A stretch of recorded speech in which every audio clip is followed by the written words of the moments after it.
লাউয়ের বড়া। প্রথমে লাউটাকে কেটে নিয়ে ভালো করে ধুয়ে নিতে হবে। তারপর এটির একটি গ্রেট তৈরি করে নেবেন। গ্রেট তৈরি করার পর পরিমাণ মতো ময়দা দিয়ে দেবেন। ময়দা অ্যাড করার পর কোনো রকম জল অ্যাড করা যাবে না, কারণ লাউয়ের জলটাতেই ময়দা মাখানো হয়ে যাবে। তারপর পরিমাণ মতো নুন ও পরিমাণ মতো চিনি, আপনারা যেমন মিষ্টি খাবেন সেই রকম চিনি অ্যাড করতে পারেন। চিনিটা অ্যাড করার পরে আবার কিন্তু জল বেরোবে ব্যাটারটায়। আপনারা চাইলে একটু ময়দাও অ্যাড করতে পারেন।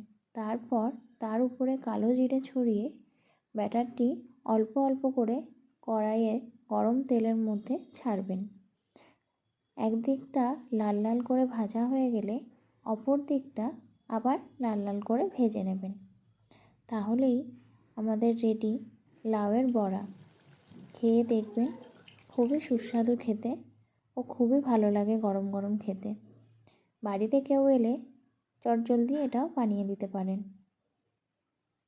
আর চ্যানেলটি ভালো লাগলে বা রান্নাটি ভালো লাগলে আমার চ্যানেলটি একটু সাবস্ক্রাইব করে দেবেন। ধন্যবাদ।